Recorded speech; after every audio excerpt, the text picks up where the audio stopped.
Hey,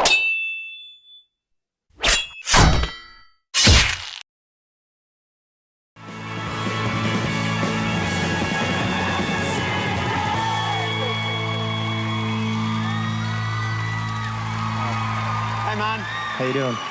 What's your name? Emmanuel. Emmanuel. How old are you? Well, actually, I'm not exactly sure. When I was originally found in Iraq, in an orphanage, my mum found me. I was born with no birth certificate. I was born in the middle of a war zone.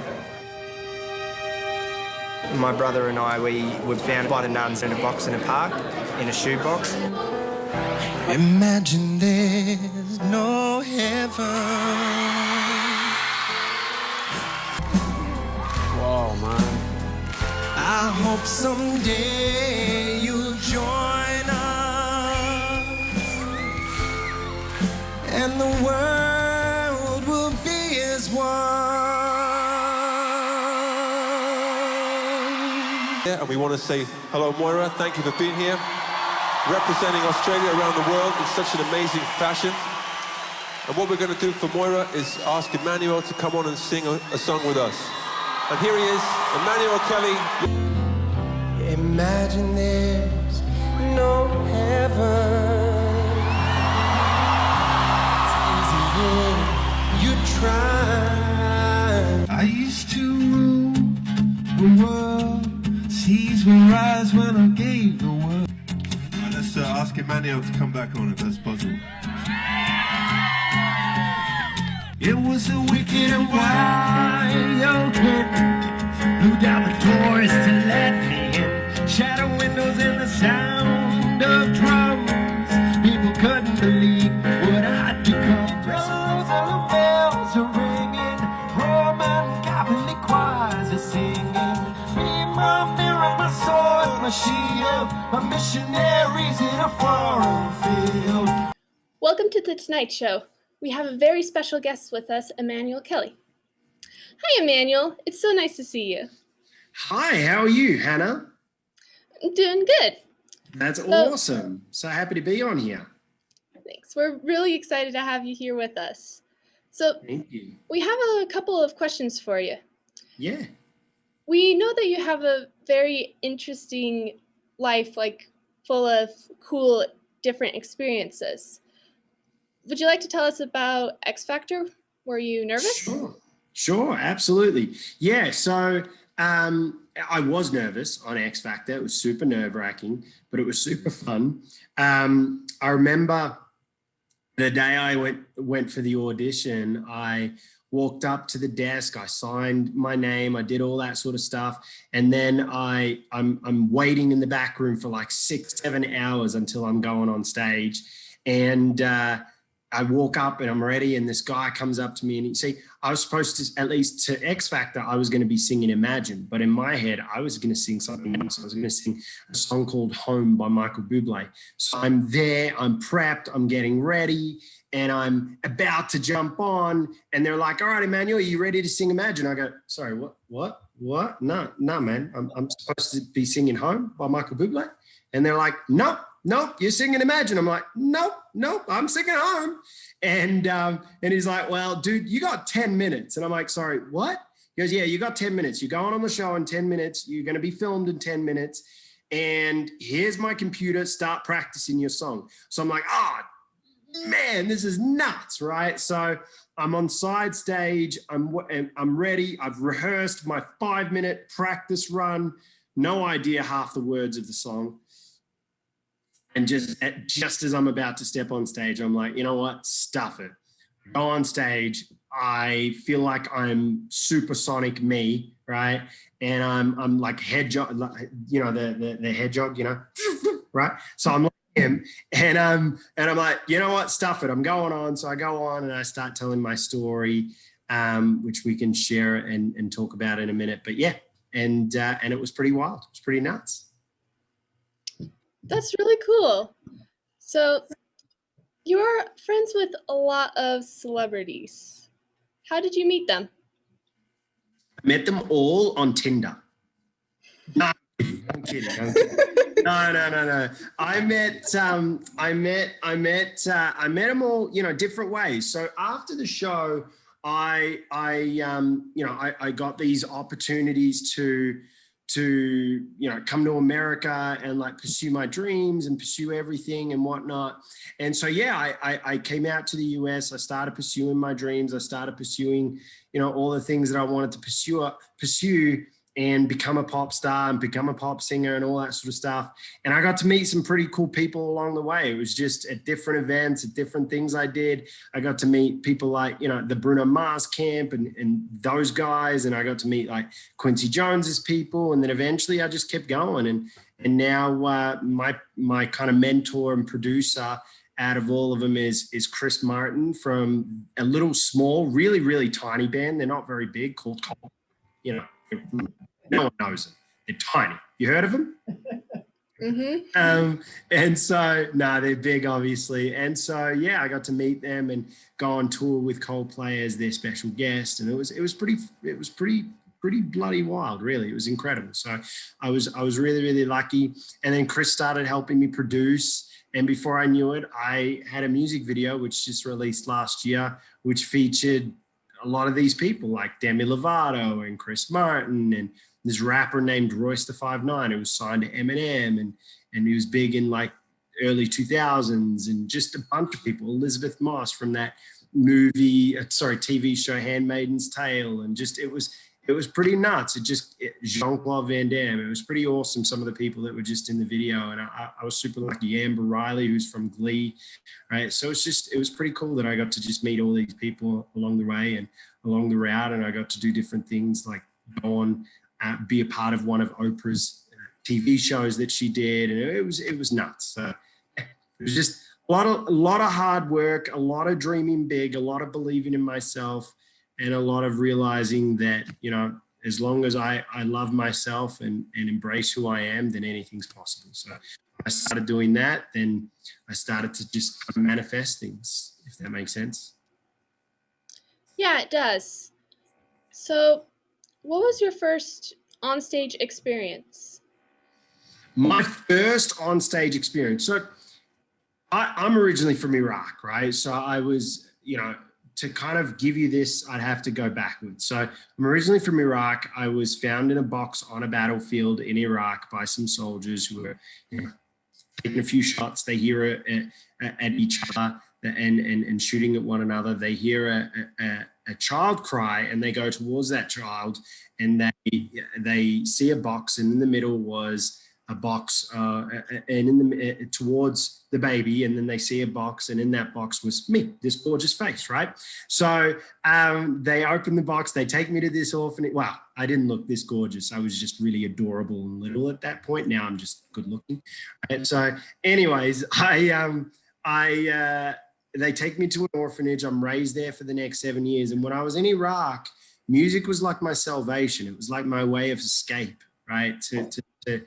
To kind of get away from the horrors that war could bring to people, the executions that were happening, just everything. It was a pretty rough place to be, right? So when I'm there, I used to just sing. So in a way, that was kind of my first experience on a stage, if that makes sense. It was just my own stage that I had created for myself.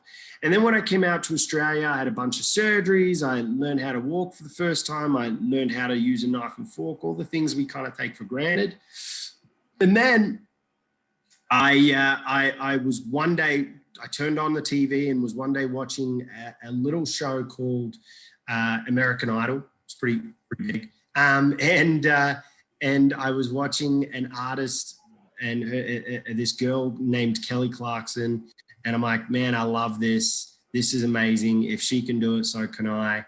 And so I started just keeping dreaming and imagining that anything's possible and anything's doable. So that kind of led me to just continue. And then when I was 10 years old, I competed and this was my first time in public on a stage, right? I competed in this competition, which was this small town called Mornington. It was like a beach town in Australia, and it was super cool.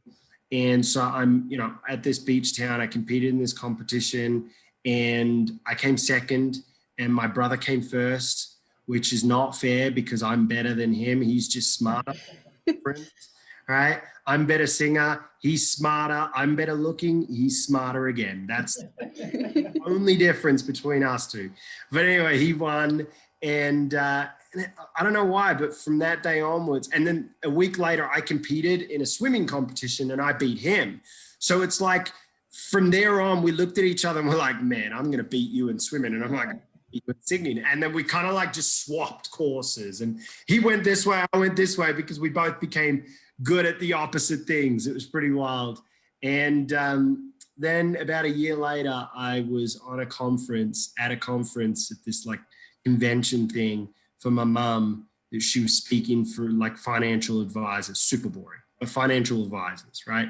She was telling her story and trying to get money from people to help her do the work that she does, which is incredible, helping children from around the world to get surgeries and whatnot. And I remember, singing these two songs, right? One of them is an Australian song, which is called Waltzing Matildas. I don't know if you guys have heard it, but some people have.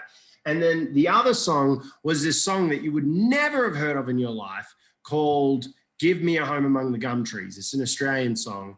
And then I sung a third song, and that it was a Beatles song, which was called Yellow Submarine. You might have heard this. We all live in a yellow submarine, right? Anyways, so I was singing that song, and then the other song was Give Me a Home Among the Gum Trees, which basically goes, give me a home among the gum trees. We're like a sheep or two and a kangaroo, a clothesline out the back, and an old rocking chair, right? And so I'm singing it, and I'm singing it really nicely. I'm not like, I'm actually going, give me a home among the gum trees. It's like basically singing Gangnam Style, but nicely, all right? It's like, Gangnam Style, right? It doesn't work, right? It doesn't work. I was singing it, and this teacher who's like trained some of the biggest singers in the world, like Kylie Minogue. Gaynor would know who these people are. I don't know if you would or not, but Kylie Minogue and Savage Garden, which you probably wouldn't know who they are, but again, another big band, but Gaynor would know them. And so, the massive Australian acts, okay? She trained that girl in Greece. What's her name? I've gone blank. Gaynor, who is it? What's her name?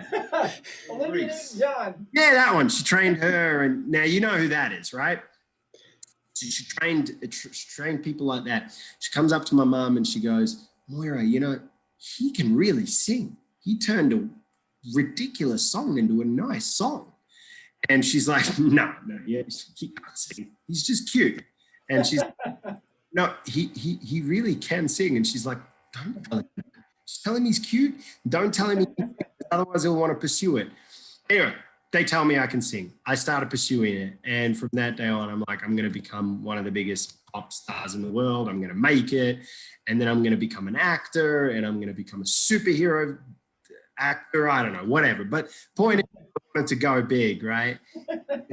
And I started to focus and really kind of push for my dream. I was singing in the boarding house at like 10, 11 p.m. at night, and at school, and my boarder mates next door are like, dude, shut up, right? So they were pretty angry. Be quiet, they'd be yelling, like all that sort of stuff, and some other really colorful swear words, but I won't say what they were. But they, and they would be just banging on the thing, and I'm like, no, I'm singing, get over it. And so, we had those cool arguments, and then eventually I went on X Factor. Well, I went on Got Talent first, didn't make it in. Auditioned for Got Talent again, didn't make it in, and then I auditioned for X Factor, and I made it in. So, yeah, that's the story. That's a really cool story. How did you deal with all the craziness that happened last year with quarantine and the pandemic and all of that? Dude, I loved it. It was great. You know why? Because I wore boxer shorts, and just a t-shirt, and I'd be meetings and chats and interviews, and they'd be like, "What's up, dude?" And I'm like, "Yeah, I got nothing on." Right? I'm just going, I'm just loving life. I'm doing nudie runs around the house. I'm like, woo! I'm not really doing that. You know, it was a tough year for everyone, right? You know, I really, it hit me hard. You know, I have a girlfriend, and so my girlfriend, you know, got really depressed as well from last year. Thank God I didn't, but she certainly did, and it was pretty rough on her, right? So we had to take care of her and get her the right treatment. It was tough, man. I couldn't perform. I wasn't earning money. Things were really, really tough. And so I had to just figure out new ways to try and get there. And there was a lot of times where I felt really alone, right? And I think everyone did. I mean, I'm sure you did at times where you just felt alone because you couldn't go and hang with your friends or chill and with your brother, like your family, like cousins and whatnot, right? So it was pretty rough. Me being in America, my whole family's in Australia singing "Give Me a Home Among the Gum Trees." No, they were, you know, they're all in Australia. They're doing their things in Australia, and I couldn't go and see them. I lost 3 people as well that I truly loved, just due to COVID in Australia, and I couldn't be there. My grandmother's dying. I can't even be there to be there with her, you know. So it was pretty rough, and it still is. And that's why I released my song "Never Alone" last year, to just let everyone know you're not alone. And it's not like "Give Me a Home Among the Gum Trees." No, it's a nice song. And yeah, it was just to teach everyone and to let everyone know that you're never alone, no matter how alone you feel. So it was pretty rough, but I also found ways to excel and to get things back on track. And now, thanks in a way also to COVID and the quarantine, I was also able to focus. And because of that focus, I was able to set up a pretty massive year in 2021. Speaking of 2021, what is your plan with it, with your career? Release "Give Me a Home Among the..."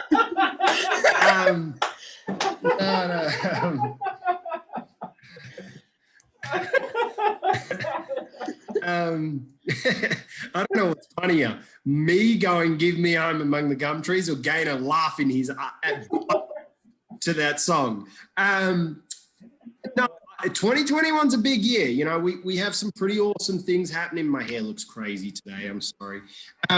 It's like all the curls are going nuts. It's COVID hair. No, my 2021's a pretty wild year. And we got some cool stuff. I have a podcast that launches in. Do you listen to podcasts? I haven't, but I've been considering it a lot. You got to listen to them. There's some good ones out there. But I'm releasing a podcast. We're shooting it in March, so I'm doing a podcast which comes out in April, which is co-hosted with an artist by the name of Jordan Sparks, which is really, really cool.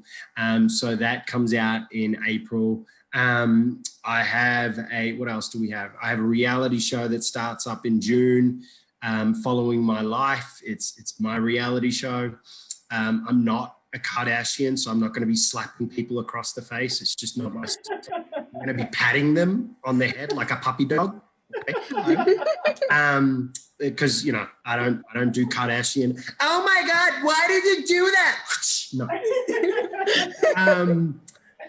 So I won't be doing that. So it's not going to be a show like that, but it's still going to be fun as heck.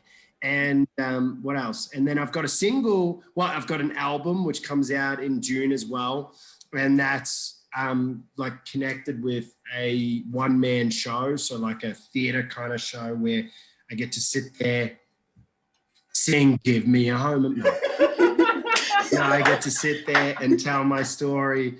I get to sit there and tell my story and tell the world that everything is about my story, as well as like perform all the songs on the album, which is pretty wild because each song represents a story in my life. And then what else do we have this year? Oh, and I have a management company and a record label that I just launched as well.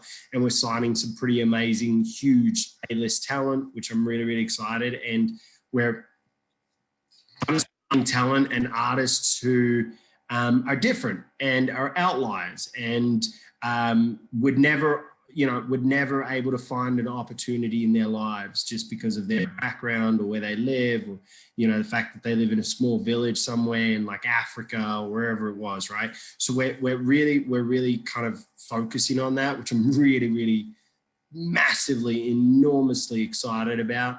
And then finally, I'm releasing a single for Valentine's Day. So that's really, really cool. And that's called "We All Live in a Yellow Submarine." No, it's not called that. We're releasing a song that on Valentine's Day called "Red Love," which I'm really, really excited about. It's kind of like about self-love, but also lost love, right? Finding love either for yourself or finding love that you might have lost: a boyfriend, a girlfriend, a dog friend, gum tree and a koala and a kangaroo, whatever it is, right? It's finding love again, whatever that looks like. For me, it was about finding self-love, but for someone else, it could be about something else. And so, yeah, we're releasing that on Valentine's Day, which is in 10 days. No, when is it? Hang on. Hang on, I gotta make it a big thing, but my phone's not working. This is not good. What's the date today? Hang on. It's in the 4th. 10 days. Yeah. All right. Yeah, it's in 10 days. Wait, no, it's not. It's in 8 days. When is it? 4th? I'm really bad at math. This is terrible. 6 days to 10. So that means it's 8 days, right? This is very confusing. I don't know. I'm very bad. It's coming out on February 12th. So that'd be 8 days. Yeah, 8. 8. So it's coming in 8 days, right? And so that's really exciting. And then if you're looking at Variety in 6 days, you're going to get an exclusive preview on Variety magazine. So you're going to see that, and Chris and I are doing an interview. So that's 2021. 2021's really, really wild.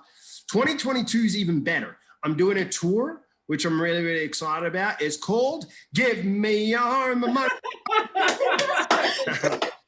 No, we don't know what we're doing in 2022, but 2021's a busy year for sure. So here is our final question. Who was your biggest inspiration? Definitely Gainer's laugh. I mean, there's nothing better than that inspiration right there. No, my biggest inspiration is my brother. The dude gets up at 4 a.m. every morning to swim because he's an Olympian. So he gets up at 4 a.m. every morning to train. Me, I get up at 4 p.m. in the afternoon. So I'm like, I need inspiration to get up at 3:30 p.m. instead of 4. Come on, Emmanuel, you can do it. No, definitely, he's definitely my inspiration. And then my mom's actually my hero. I think any woman that helps people, but any mom, man, that raises kids, especially single moms, oh man, they're incredible. They help so many people. They help their own children and guide them and raise them. And I don't know, man. I mean, I'm assuming you have a mom and a dad, right? Both of them together. But the reality, man, your dad's a kid as well. He'll say the same. Your mom's looking after you, your dad, and everyone else in the family, right? I mean, mums are something. I mean, that's for sure. They never live their own lives. They always live others. And, you know, it would be nice to start seeing mums start living and creating their own lives a little bit as well. So mums, any single mum is my. Thank you so much for joining us. You are really a true inspiration for all of us. Thank you. Yeah. You are awesome as well. You kicked butt, Hannah. Hannah, right? That was your Yes. just making sure. You kicked butt, Hannah, and I'm really grateful for you to interview me. So thank you for that. And is this something you want to kind of do in the future, or is this something you're just doing for class at the moment? Is it? Kind of a mixture of both. I joined the class so that I could do YouTube videos and stuff like That's that. cool. Because I too enjoy music and acting and being Super in cool. that creative category. Who's your favorite actor or actress?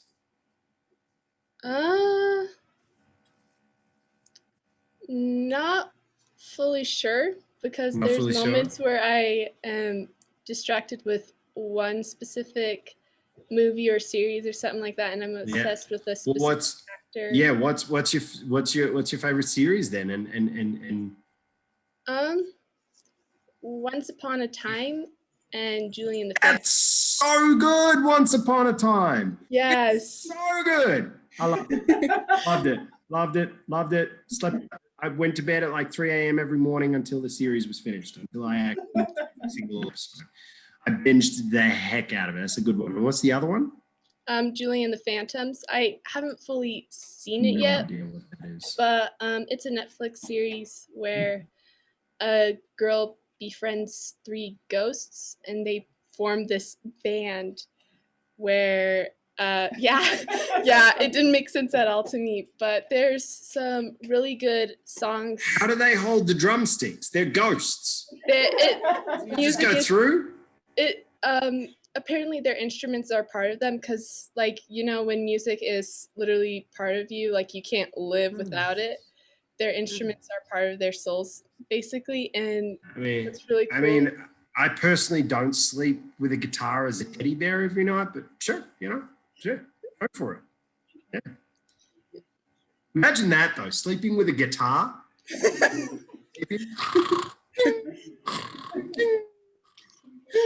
I mean, you could create a beat, man. It's like, give me a home among the gum trees. I mean, imagine that. Pretty wild.